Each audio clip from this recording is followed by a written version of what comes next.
자, 유진투자증권의 방인성 연구원 함께합니다. 안녕하세요. 네, 안녕하세요. 처음 뵙겠습니다. 처음 뵙겠습니다. 네.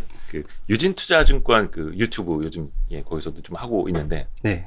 2번 하셨더라고요. 네, 많이는 촬영을 하진 않았습니다. 그리고 라이브를 안 해보셨다고. 네, 오늘 첫 라이브 방송입니다. 처음 라이브라고. 우리 방인성 연구원이십니다. 그렇죠? 네. 네. 조인성 아니고 방인성 연구원님. 원래 이코노미스트. 원래 이전 증권사에서는 예. 계량 분석이랑 자산 배분을 담당했었고요. 퀀트랑 자산 배분. 지금은 유진투자증권에서 예. 자산 배분, 이제 매크로 같이 하고 있고, 예. 올 한 해 이제 유진에 합류해서는 네. ESG를 좀 중점적으로 ESG. 했었습니다. 그 최근에 ETF 관련된 시리즈도 네, 맞습니다. 자료를 ESG를 투자하게 됐을 때 가장 쉽게 접근할 수 있는 방법이 아무래도 이제 ETF를 통한 투자라고 생각을 하고 있고, 그리고 이제 미국 같은 경우는 다양한 이제 ETF, ESG 관련된 ETF 상품들이 출시가 되고 있기 때문에 그런 관점에서 개인 투자자분들이 접근하면 좀 용이하시지 않을까라고 생각을 해서 그와 관련된 자료들을 중심으로 작성을 하고 있습니다. 우리 보급떡님이 방인성 연구원님 반갑습니다. 크레이지빵님도 반갑습니다. 최부자님, SH님 환영합니다. 예, 이렇게 이야기를 해주셨고, 근데 사실 오늘 다룰 주제는 ETF긴 한데 네. ESG ETF. 네. 그러니까 ESG는 어느 정도는 조금 익숙해지셨을 거예요. 저희도 ESG 관련된 콘텐츠 여러 번 해가지고 네. 환경, 사회 그리고 지배구조. 네, 맞습니다. 근데 이게 고리타분합니다. 당장 투자자들한테 이게 뭐 얼마나 피부에 와닿는지도 모르겠고 네. 또 아무래도 예. 굉장히 범위가 포괄적이고 예. 그리고 글로벌하게 표준화된 예. 어떠한 기준이 없기 때문에 중구난방의 형태로 보여지기가 쉽죠. 투자자 입장에서는 그래 알겠어. 뭐 ESG 다 요즘 기업들 다 한다고 하니까. 네. 근데 내 수익률에 어떤 영향을 미치는 건데 그리고 ESG만 발란해서 어떻게 투자해야 되는 건데 이게 되게 복잡하더라고요. 네, 맞습니다. 근데 그거를 ETF로 할 수 있는 네. 이런 자료들 이렇게 보기는 쉽지는 않은데 사실 네. 우리나라에 있는 ESG ETF는 국내 상장은 없나요? 뭐 대표적으로 빅 지수를 추종하고 있는 ETF들 그리고 BIG. 그리고 이제 수소 테마 관련된 네. 그런 ETF들도 올해 한 해 출시했었고요. 최근에는 이제 2차 전지와 관련된 액티브 ETF들이 많이 출시하면서 시장에 많은 관심을 갖고 있다라고 말씀을 드릴 수가 있습니다. 근데 이제 그거는 딱 이게 ESG만 중점적으로 하는 ETF입니다라고 하기는 조금 아무래도 이제 테마 투자 혹은 임팩트 투자에 조금 더 가깝다라고 보시면 될 것 같고요. ESG에 대한 총괄적인 투자에 대한 개념으로 보시기에는 조금 한계가 있는 것 같고, 그래서 저는 이제 조금 더 넓은 관점에서 이제 탑다운의 관점에서 접근해서 놓고 봤을 때, 크게 이제 세 가지 부분을 말씀을 드리고 싶거든요. 첫 번째는 ESG에 대한 정보 공시, 즉 이제 표준화를 만들려고 하는 이니셔티브들이 있는데, 이제 어느 이니셔티브의 주도하에서 이루어지고 있는지를 먼저 살펴보실 필요가 있다. 뭐 이런 말씀을 드리는 이유는 주도로 된 이니셔티브가 결국 ESG의 정보 공시에 대한 표준화를 만들기 때문에 이제 모든 기관들이 그 표준화, 모든 기업들이 그 표준화를 따를 수밖에 없거든요. 그렇기 때문에 이제 표준화를 누가 주도하느냐가 첫 번째 가장 중요할 것 같고요. 표준화. 두 번째로는 이런 정보 공시를 기반으로 이제 ESG의 등급 혹은 이제 점수를 평가하는 평가 기관들이 있을 텐데 이제 대표적으로 이제 블룸버그라든지 뭐 지수를 만드는 MSCI, 뭐 국내에서는 한국기업지배구조원, 뭐 서스틴베스트, 뭐 대신경제연구소, 뭐 후주굿 이런 업체들이 있는데 각각의 이제 만드는 방법론이 다 다양하거든요. 이제 정보 공시에 대한 표준도 없기 때문에 이제 사용하는 지표들도 다르고, 그래서 이제 측정돼서 나오는 결과 자체가 다르기 때문에 이제 ESG 점수가 좋을 수도 있고 안 좋을 수도 있고 이렇게 좀 기준 자체가 다르니까 차별화된 모습이 있고, 그래서 두 번째로는 이제 평가 기관들이 중요할 것 같고, 마지막 세 번째로는 이제 ESG ETF를 발행하는 주요 발행 기관들, 투자 기관들이 되겠죠. 대표적으로 잘 아시겠지만 이제 미국 같은 경우는 블랙락이 위주가 될 거고, 한국 같은 경우는 최근에는 이제 타이거라든지 뭐 KB스타, 뭐 그리고 코덱스에서도 네. 최근 드라이브를 좀 많이 걸고 있고 음. 국내에서는 아무래도 이제 미래에서 출시되는 타이거가 조금 더 차별성을 좀 보이고 있지 않나 현재까지는 좀 그렇게 생각하고 있습니다. 왜냐하면 아무래도 이제 미래 같은 경우는 이제 해외 쪽에서 이제 글로벌 X라는 브랜드로 그렇죠. 해외 ETF 운용사. 테마 투자와 관련된 ETF들을 상당히 많이 출시하고 퀄리티를 놓고 봤을 때 해외 이제 블랙락이나 다른 여타 기관들의 견조소 놓고 봤을 때 손색이 없다라고 좀 판단을 하고 있어서 네. 그런 쪽에 좀 주목을 해서 살펴보고 있습니다. 아하. 표준화, 당연히 표준화가 되어 있어야 되고 평가, 네. 그걸 바탕으로 평가를 하고 결국 ETF 운용사들이 이제 어떤 걸 담아서 어떻게 운용을 네, 하느냐가 맞습니다. 중요해지는 이 1, 2, 3 스텝을 봐야 네. 되는 거고 일단 뭐 그 시간 관계상 ESG의 개념하고 뭐 ESG에 왜 투자해야 되는가라는 부분은 조금 건너뛰고 네. 바로 들어가면 될 텐데 그거 건너뛰면 어떤 것부터가 본론이 될 수 있을까요? 먼저 저는 앞서 말씀드렸던 이제 방탄소년단이랑 잠깐 연결해서 말씀을 드리면 네. 올해 이제 9월에 방탄소년단이 유엔에서 연설을 했죠. SDGs 모멘트라는 무슨 모멘트요? SDGs 모멘트라는 주제로 이제 연설을 했었거든요. 죄송하지만 못 알아듣겠습니다. 이게 이제 유엔에서 설정한 지속 가능 발전 목표라는 그런 이제 유엔 회원국들이 지켜야 할 국제사회의 최대 공통 목표다라고 보시면 되는데 총 17가지의 주요 지표로 구성이 되어 있습니다. SDGs. 우리말로 하면 지속 가능 발전 목표. 결국 그래서 제가 생각하는 ESG는 지속 가능성에 대한 투자 이렇게 한마디로 요약을 해서 말씀을 드릴 수가 있고요. 이게 SDG가 Sustainable Development Goals. 네, 맞습니다. 이렇게 하면은 쉬운 거 SDGs니까 못 알아듣죠. 원문이 좀 길다 보니까. 저 BTS 뜻도 얼마 전에 알았는데. 그러시면 안 되는데요.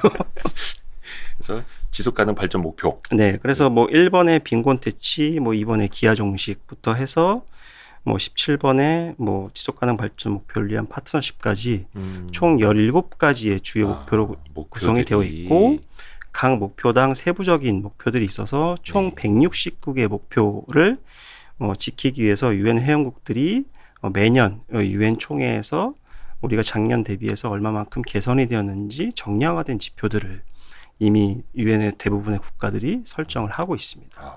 빈곤 퇴치부터 평화, 뭐 파트너십까지.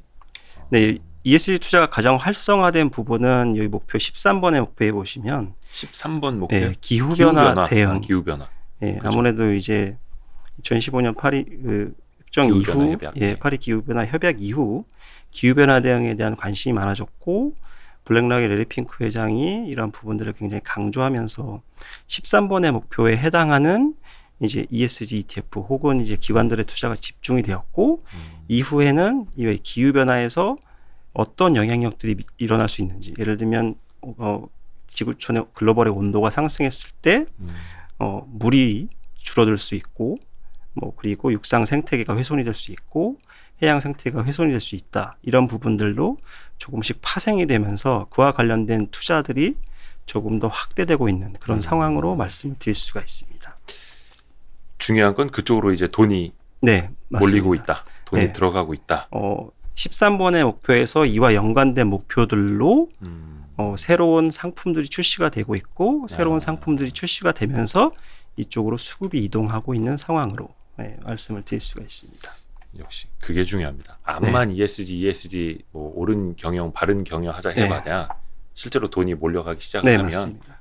그래서 저는 이제 블랙락의 행보를 굉장히 중요하게 생각을 하고 있고 블랙락이 올해 3월 초에 자체 보고서에서 말했던 그런 핵심적인 키워드를 보면 크게 이제 두 가지라고 말씀을 드릴 수가 있거든요.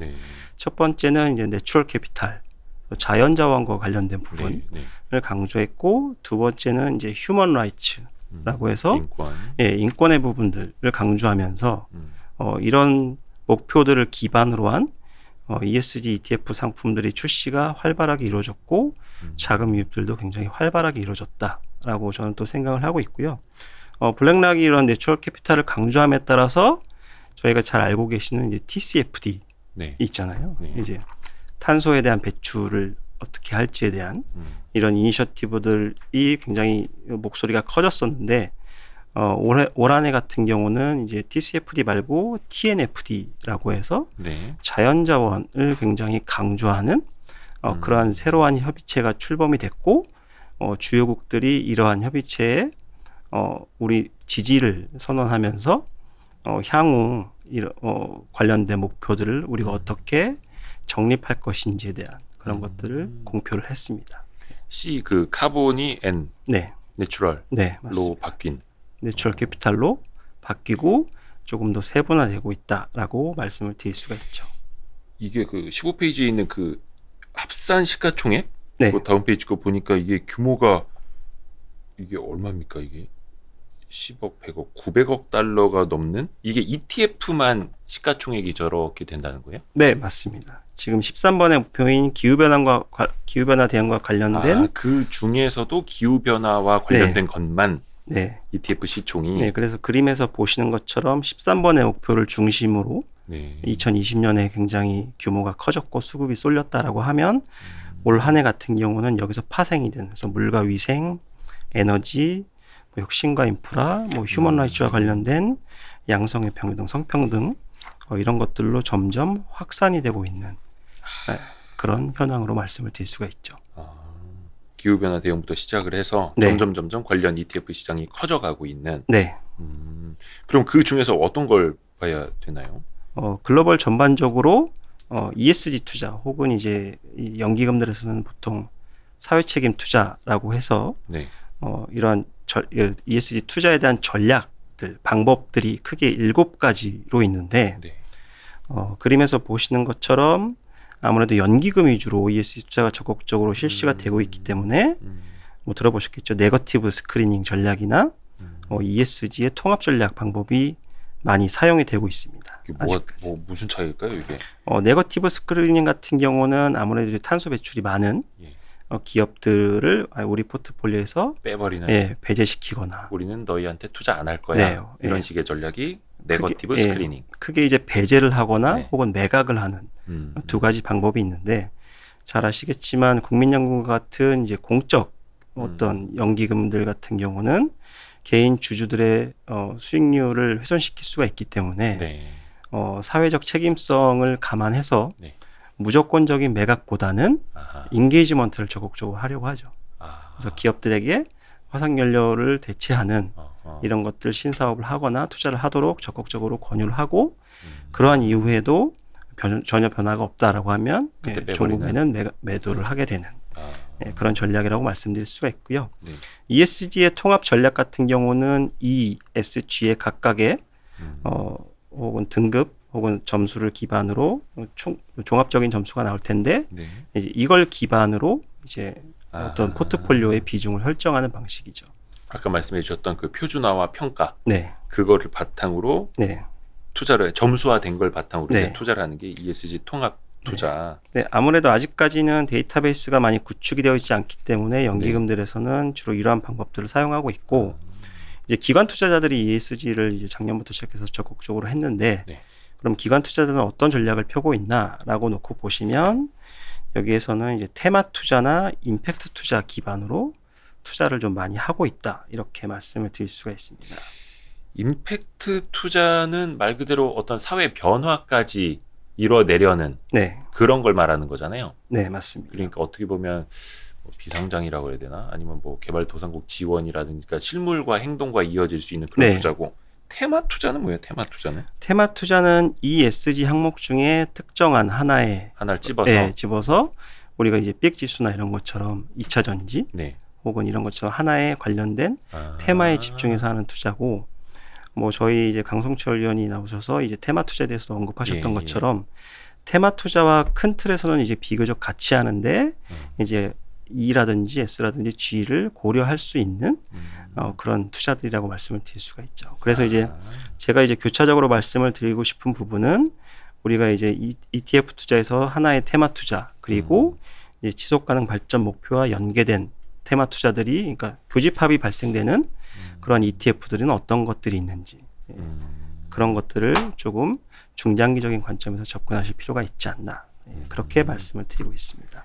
여기서 제일 중요한 거는 어떤 ETF 상품들이 있는가 이겁니까? 중요한 부분은 제가 좀 먼저 순서대로 말씀을 드려보면 첫 번째 말씀드렸던 중요 키워드 중에 이제 ESG 정보 공시 표준화가 굉장히 중요하다고 말씀을 드렸는데 저는 개인적으로 이제 IFRS 재단의 주도하에 표준화가 될 가능성이 높다라고 보고 있고 거기는 회계 기준 하는 데 아닙니까? 예, 잘 알고 계시지만 이제 아무래도 이제 회계 기준이 있고 이제 비회계 기준을 가지고 어찌됐건 ESG를 평가하는 거잖아요. 근데 IFRS 재단이 여기에서 가장 선두적인 위치에 있다라고 현재까지는 보시면 될 것 같고요. 결국 IFRS 재단이 ESG에 적극적으로 뛰어든 이유는 이제 그들이 과거에 이제 재무제표를 표준화했던 경험도 있고 이후에 나올 비재무제표도 역시 표준화하려는 그런 움직임이다라고 말씀을 드릴 수가 있고요. 그러니까 ESG를 점수화하는 것까지. 네, 맞습니다. 그리고 우리가 보통 이제 CFA라고 하는 자격증도 있지만 최근에는 ESG CFA라는 자격증이 또 생겼거든요. 아, 그래요? 네. 벌써 이제 글로벌하게 한 10만 명의 인구가 이제 시험 응시를 했고, 제가 가격을 한번 보니까 675달러 정도 하더라고요. 그럼 한 80만 네. 원? 그러니까 응시료가. 네, 맞습니다. 응시료가 80만. 그러니까 사실 여러분 이거 아셔야 되는데 어떤 협회가 됐든 기관이 됐든 이제 자격증을 발행하는 것은 사실 이게 국가가 하는 게 아니라 네, 맞습니다. 뭐 민간 단체잖아요. 엄밀히 따지면. 근데 사실 그런 것이 교육 사업도 하지만 자격증도 일종의 사업이라는 거. 네. 시험 응시료, 그러니까 토익 같이. 근데 이제 응시료가. IFRS 재단을 후원하고 있는 기관이 글로벌 메이저 4대 회계법인이거든요. 잘 알고 계시지만 뭐 KPMG나 뭐 딜로이트, PwC, 뭐 그다음에 EY 이 네 개가 IFRS 재단을 후원하고 있고 IFRS 재단의 산하에 이제 ISSB라는 설립 단체가 있는데 이 단체가 이제 세계 경제 포럼 이 두 개와 함께 실무 준비를 하고 있고 올해 초에 ESG의 정보 공시인 SCM이라는 27페이지의 테이블에서 보시는 것처럼 얘들이 이제 우리는 이런 것들을 기반으로 ESG에 공시를 하겠다라고 발표를 했는데 크게 이제 네 가지 지배구조의 원칙, 뭐 지구, 사람, 번영이라는 큰 타이틀이거든요. 근데 오른쪽에다 얘들이 뭘 해놨냐면 부합하는 지속가능 발전 목표가 어떤 게 있는지를 연계를 시켜서 설명을 해놨습니다. 결국 무슨 얘기냐고, 무슨 얘기냐고 하면 거꾸로 말씀을 드려보면 결국 얘들이 하려고 하는 것은 이러한 지속가능 발전 목표를 기반으로 기업에 맞는 어떤 측정 가능한 지표들을 표준화하겠다라고 이해하시면 될 것 같습니다. 이미 유엔의 회원국들이 국가 단위로 다 이미 계량화를 하고 있고 이것들을 기업에 맞게 DB화 시키는 그런 작업들을 현재 하고 있다라고 보시면 될 것 같고요. 2022년도 초에 이제 프로토타입 세부적인 지표들을 어떻게 측정할 건지 계량화 시킬 건지를 공표를 할 텐데 22년 초에 내년 초에 네, 맞습니다. 그래서 저는 IFRS 재단의 행보를 첫 번째로 이제 눈여겨보실 필요가 있다라고 말씀을 드리는 거고요. 그러니까 IFRS가 우리는 국제 회계 기준 그것만 하는 곳인 줄 알았는데 정말 여러 가지 비즈니스를 많이 하네요. 그리고 사실 ESG도 비즈니스입니다. 그렇죠. ESG 어떤 계량화하는 것도. 네, 맞습니다. 그래서 지배구조 원칙, 지구, 사람, 번영이라는 네 가지 핵심 키워드 안에 여러 가지들이 이제 뭐 윤리적 행동, 기후 변화, 뭐 임금 평등, 보수 수준, 뭐 이런 거 들어가는 거고 고용 및 부의 창출, 공동체와 사회 활력 이런 게 또 이제 들어가는 거고요. 좋습니다. 이건 이제 22년 초에 나오면. 근데 이거 사실 안 따라도 되는 거긴 한데, 그렇죠? 네, 안 따라도 되긴 하지만 결국 그렇게 될 거다라고 생각을 하고 있고요. 우리나라에도 그 ESG 점수 매기는 아까 말씀해주신 3대 기관들, 국내 민간 기관들 있기는 한데. 그리고 이제 얼마 전에 이제 KESG라고 해서 가이드라인이 공표가 됐는데 한 60여 가지가 넘는 지표들로 언론에 발표가 됐거든요. 근데 거기에 있는 지표들을 제가 세부적으로 좀 살펴봤더니 이미 주요 이제 평가 기관들에서 평가하고 있는 그런 지표들을 우리의 실정에 맞게끔 이렇게 어느 좀 정도 비슷하지 않을까요? 예, 간추려 놓긴 했더라고요. 네. 근데 아직 세부적인 틀은 없고 말 그대로 그냥 가이드라인이기 때문에 제가 이제 판단하건대 향후 IFRS 재단에서 나온 프로토타입을 맞는 어느 정도 맞는 연결된 것들로 설정이 되어 있지 않나 그렇게 판단을 하고 있습니다. 결국 돈의 흐름인데 35페이지에 보시면 아까 말씀을 드렸던 블랙락의 행보를 눈여겨보실 필요가 있지 않나라고 생각을 하고 있고요. 네. 블랙락이 올해 3월에 이제 자체 보고서를 통해서 내추럴 캐피탈, 자연자본 이것들을 굉장히 강조를 했고, 그리고 산업별로 강조돼야 하는 부분을 굉장히 강조하는 SASB라는 이니셔티브가 있는데요. 네. 이 이니셔티브의 기준에 따라서 우리는 이렇게 왼쪽 표에서 보시는 것처럼 8가지 요구사항을 지키지 않는 기업들에 대해서는 우리가 반대표를 던지겠다라고 압박 수위를 높였다라고 보시면 될 것 같고요. 자체적으로 이제 내추럴 캐피탈을 강조하면서 지속 가능 발전 목표인 13, 14, 15, 6번의 목표를 강조하고 있다, 우리가. 네. 깨끗한 물과 위생, 네. 기후 변화와 대응, 해양 생태계 보존, 육상 생태계. 보존. 네. 요게 이제 자연자본, 네. 내추럴 캐피탈 관련된 내용이고. 네. 그래서 이러한 부분들을 우리가 굉장히 강조하고 있다라고 언급을 한 거죠. 그래서 이러한 명분으로 이제 기업들에게 압박하는 수단으로 활용을 하고 있고, 그래서 결국 이 목표와 관련된 상품들을 얼마만큼 출시했는지를 또 보시면 요거는 결국 그래서 않을까. 관련된 ETF나 이런 걸로 내놓고. 네. 그러니까 기존의 블랙록이 자체적으로 투자하고 있는 것들을 그 기준에 맞춰서 넣고 빼고 하겠다가 아니라 네. 새로운 상품들을 출시할 때 이거 기준을 반영을 하겠다. 네, 맞습니다. 그런 기준으로. 그래서 블랙락이 전체 ESG ETF 시장 가운데서 올해 9월 말까지 현재 출시되어 있는 상품이 한 180여 개가 정도가 되고요. 네. 블랙락에서만 출시한 게 180개 ETF 상품이 있고, ESG ETF 상품이 있고, ESG ETF만 블랙록 건만 180개. 예. 그리고 AUM 기준으로 놓고 살펴봤을 때 글로벌에서 41%의 비중입니다. 전체 운용 자금이 네. 41%. 네, 글로벌이요. 미국 말고. 블랙록 거가. 네. 그래서 결국 ESG 투자는 블랙락이 흐름을 주도하고 있다라고 보시면 될 것 같고요.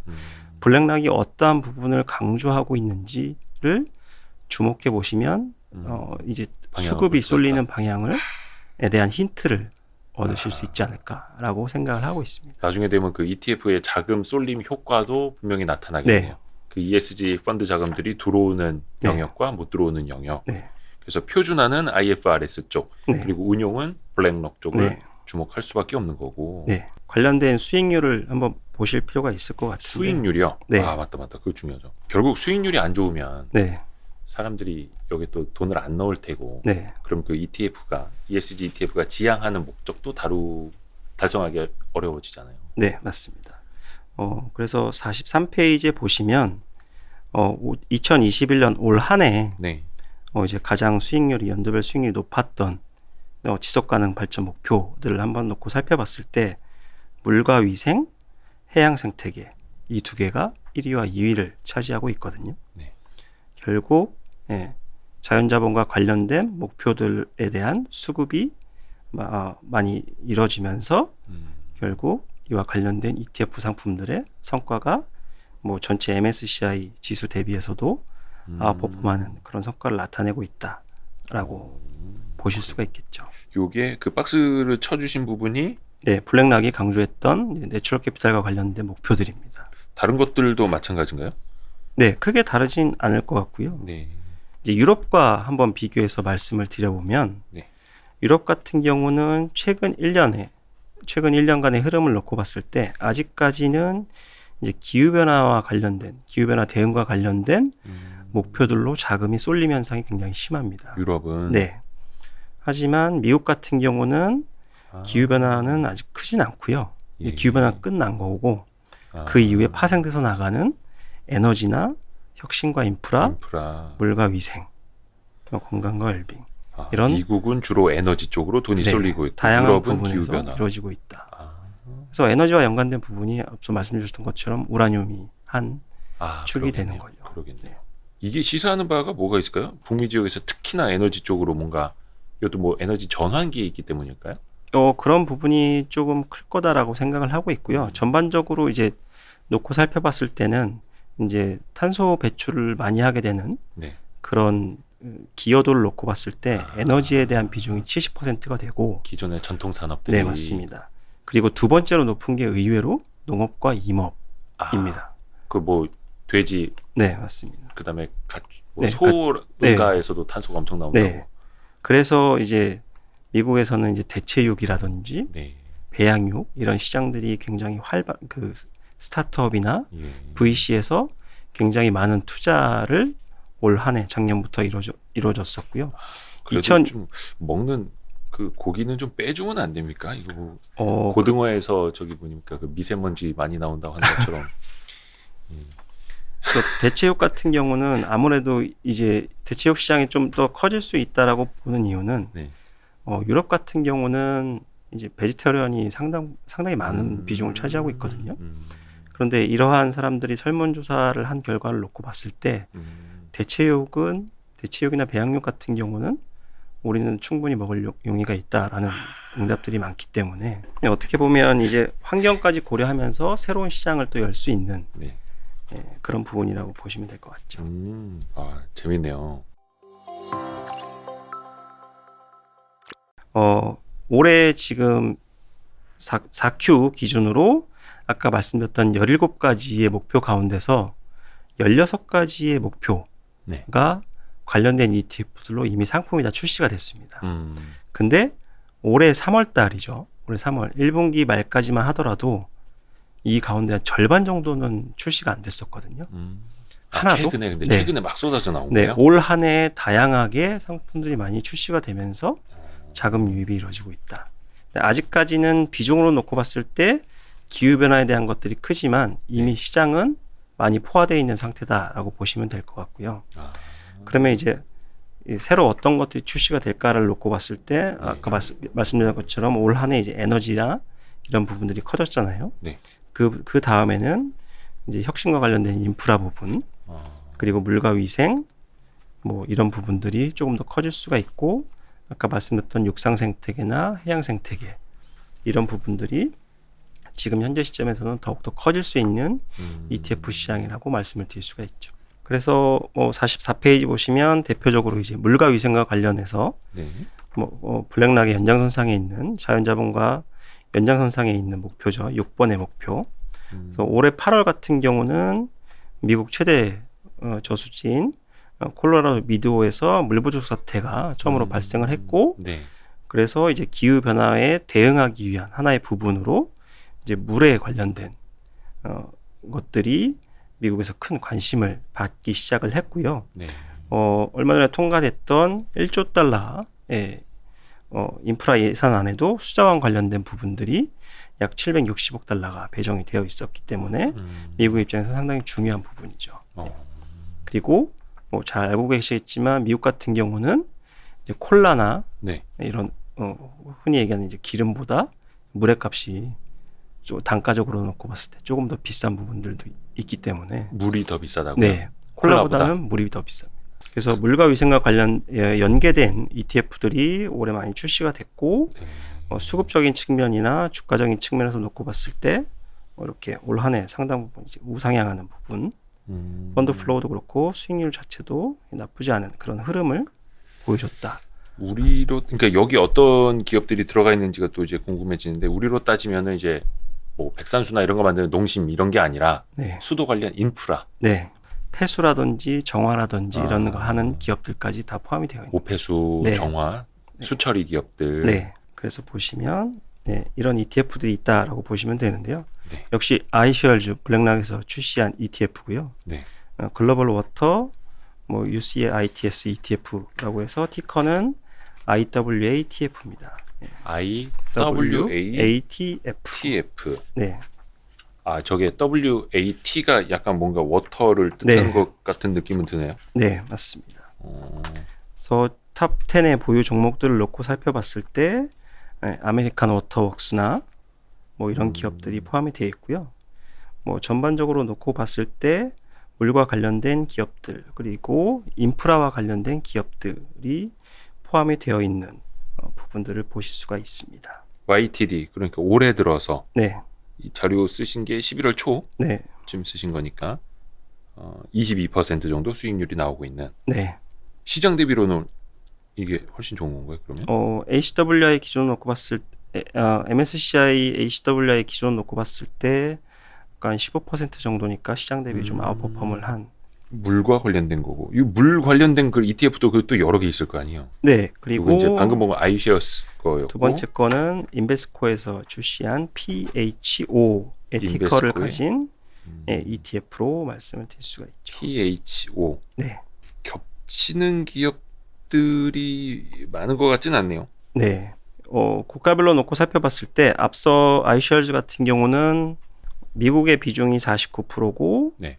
영국이 20%, 국가별로 8.8%. 그래서 국가별로 좀 분산되어 있는 반면에 그 다음에 이제 PHO 보시면 미국의 비중이 94.4%로 미국 중심으로 설정이 되어 있는 것들을 보실 수가 있죠. 같은 물 ETF지만. 네, 맞습니다. 그래서 아까 말씀드렸던 블랙락의 iShares 같은 경우는 미국뿐만 아니라 유럽에서도 상당히 많은 ETF가 출시되어 있고 다양한 상품들이 있고 기관들이나 이런 수급들이 많이 몰리는 그런 운용사라고 보시면 되겠죠.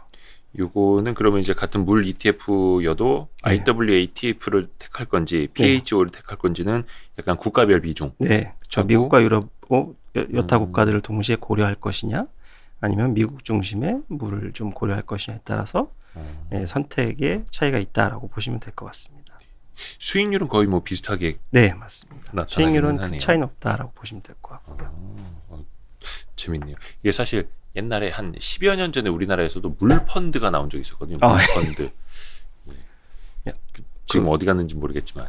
예, 아무래도 이제 테마 투자라고 하시면 이제 테마주와 약간 연동이 돼서 긍정적인 것보다는 약간 부정적인 그런 뉘앙스로 많이 좀 다가가고 있기 때문에 실제로 이제 매니저분들 만나서 ESG에 관한 이렇게 미팅을 하다 보면 그런 말씀들을 많이 하세요. 과거에 이미 다 했던 거 아니냐. MB 정부 때도 뭐 수자원 관련 자원 관련해서 다 이미 했었던 건데 지금 다 어디 있냐. 막 그런 얘기들을. 맞아요. 거의 10여 년 전에 그 물펀드 투자했던 분들이 다 물 먹었다고 막 굉장히 많이 그런 얘기 많이 했었어. 그 트라우마가 조금 있기는 한데 요거는 이제 해외 기업들 ETF 구성이고요.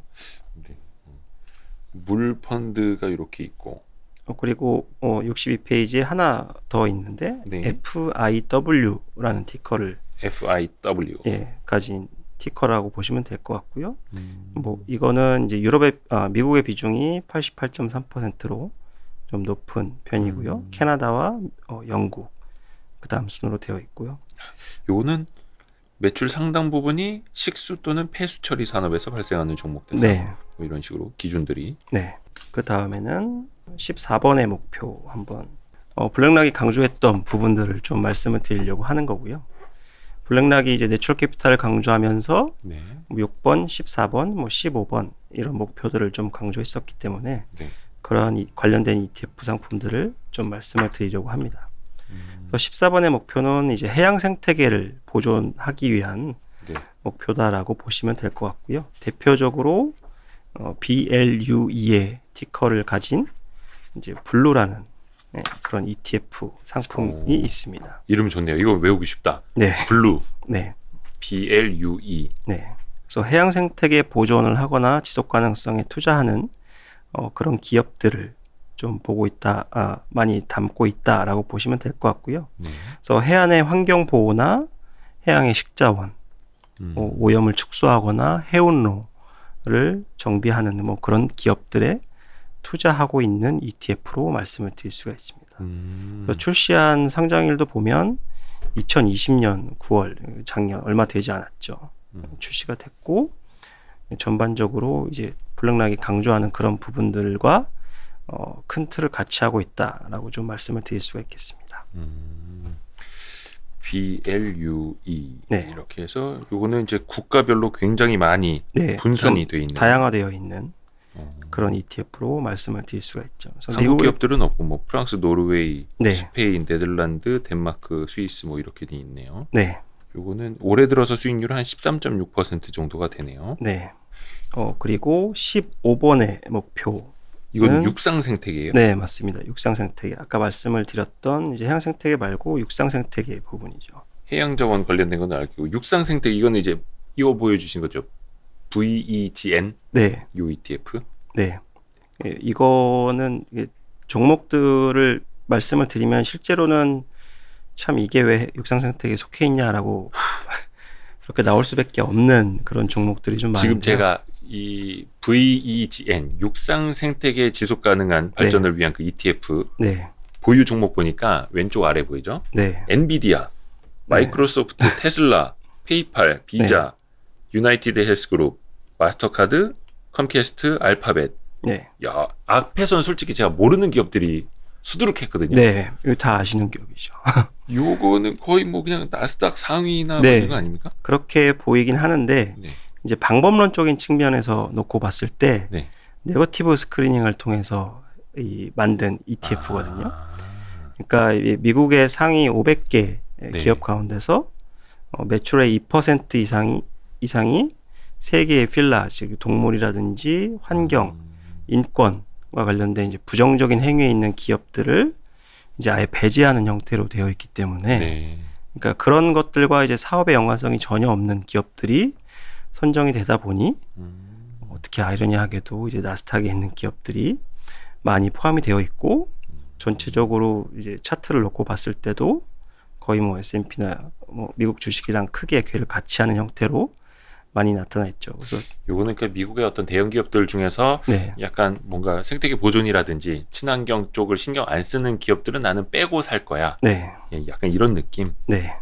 그리고 블랙락이 또 하나 강조했던 부분은 아까 말씀드렸지만 이제 휴먼 라이츠 부분을 인권. 강조드렸었는데. 재밌다. 이거 인권 부문에서 ETF가 담을 만한 기업들 저는 그게 궁금한데요.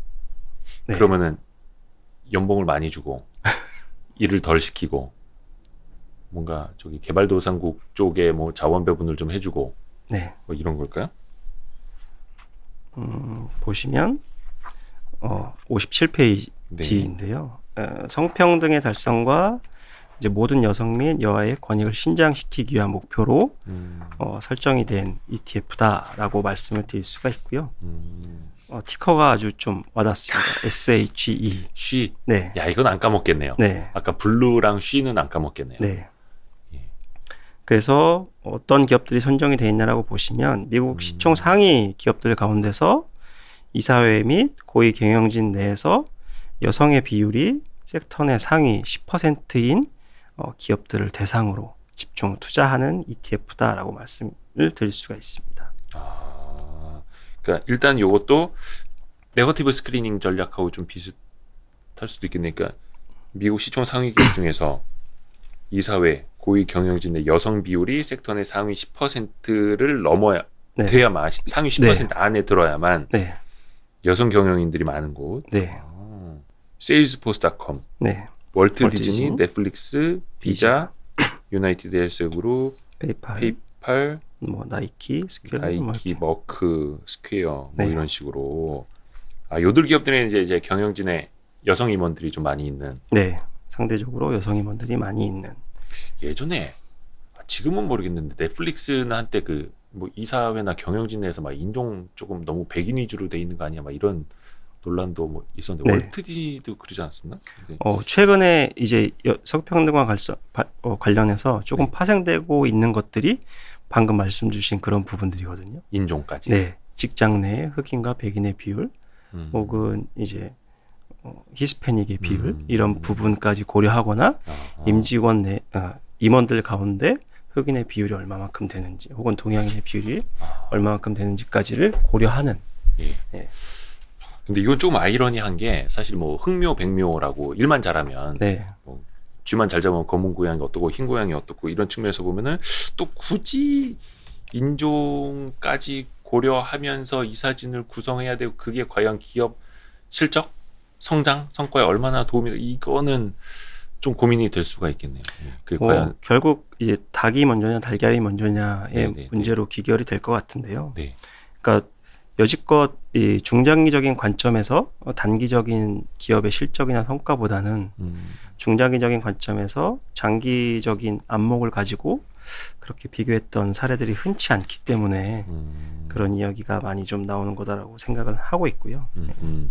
전반적으로 이제 흐름 자체가 이렇게 좀 변화하고 있다. 이렇게 이해하시면 좀 좋을 것 같습니다.